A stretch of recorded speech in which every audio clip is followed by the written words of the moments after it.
Episode 4 of the day of Jackal starts with the media scrambling after Elias assassination. A meeting is called at MI6 with Lechner on video call with an update from the BND, where the news about the Jackal being hired by Elias to kill his father Manfred is all the rage. But Elias didn't pay what he owed. The assassin disguised himself as a limo driver and killed the Elias en route to his father's funeral. These details are given by the head of security Mueller. Although the call itself was not recorded, Bianca raised the point of age and physical look of that assassin. Lechner told them that police all over the Europe are looking for him because our assassin has disappeared. The Jackal makes it to France, where there's definite heat all around Europe.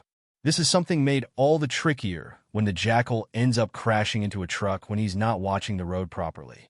Jackal apologized to the driver, but driver was angry with all these. Jackal offered him money to fix the damage of truck, but driver was not agreed to take money. He called the traffic police.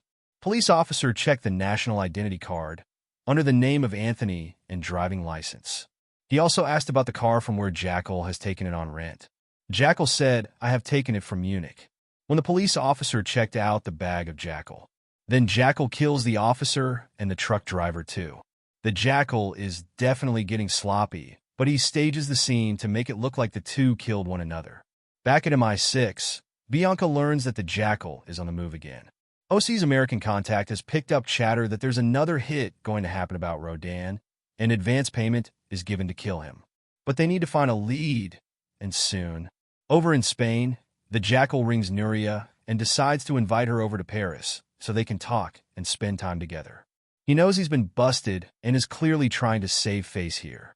Not only is he in danger of losing his family, but he may be forced into silencing her too. Bianca asked about the information getting from the sniper's school. Her team member informed Bianca about an ex-army operative called George Hans. He is running a sniper WhatsApp group, and he's going to talk him, but Bianca requested him to send me the address of George Hans, and I'll go there. Bianca keeps Damien at arm's length, believing that he could be their mole. To be secure, Jackal cleared the fingerprints from the car with some chemical in car stand. Bianca speaks to George, who brings up the distance and the time taken to make that shot. None of the names she currently has seem to be capable of making that shot, but Hans is adamant that they must be from the army. There's one guy at Sterling who is a legend, Alexander Duggan, who fits the bill. However, he was killed by an IED, though. The Jackal gets a room in Paris, but when Nuria shows up, she slaps him across the face and demands the truth. Jackal told her wife Nuria that, "I love you, Nuria. If I told you the truth, then I'll lose you and my love both. That's why I was telling a lie since the day I met you." The Jackal admits that he's a troubleshooter. Briefly, he explained that when multinational companies face any problem, then they send me in around the world to solve problems. Jackal told her that, "I don't kill the people. Sometimes I use false identities and sometimes I buy people off. I just work for billionaires. They're all dangerous." After listening these things, Nuria becomes frightened. She said, "What about me and our son, because you are making our life risky?" But Jackal was trying to satisfy her wife that after completing this last project will have enough money to live a very good life. But Nuria hasn't believed on her because he was telling a lie since the first day when they met.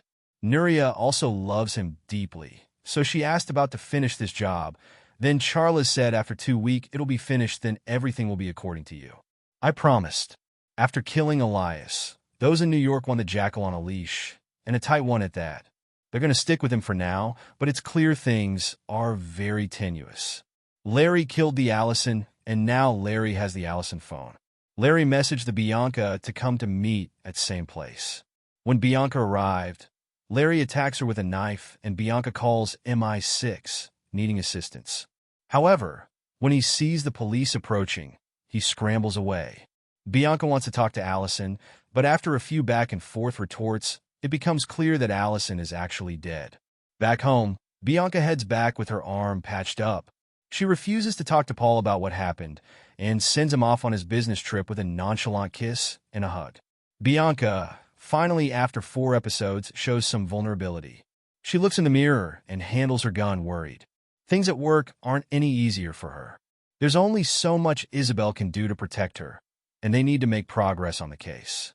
Bianca wants Vince reassigned, a guy whom she has a lot of history with, and someone who helped her out with Larry. Isabel agrees, but wants constant updates on the case. Larry phones Norman and obtains Bianca's home address. In Croatia, UDC happens to be off on a small, beautiful island swimming. He learns about the contract against his life, but shrugs it off. His security intel don't want him to leave the island, but UDC is determined to forge ahead with his plan to announce River regardless of consequence. The Jackal leaves Paris and heads to Tallinn, Estonia for a concert. While he gets to work, Bianca speaks to Vince and brings up what she's learned so far. They need to figure out who this Rodan code word is relating to, and fast. Vince turns the attention to Bianca's marriage, which she claims is good in her most unconvincing voice properly. Of course, we know that it's not going well. The idea here is to scout the place, something which links directly into the announcement about River, as this is where it's going to take place. Jackal was finding the exact location to shoot the UDC from the sound canopy roof. However, the sound canopy is opened, and the Jackal is caught unawares, dropping his phone on the concert floor. One of the workers, Rasmus, helps him out, and he manages to get it back by calling on Jackal's phone number. When Bianca heads home, she finds Larry holding Jasmine up at knife point. She doesn't hesitate, hitting Larry in the leg and demanding he reveal everything or she'll kill him. The police, though, show up to arrest him. Jasmine, though, happens to be watching all of this. She stops Bianca from going further and lies to her that she wasn't responsible for Emma's death. The Jackal heads back to his hotel room and finds his contact from New York there, waiting for him. Subscribe this channel for worldwide web series.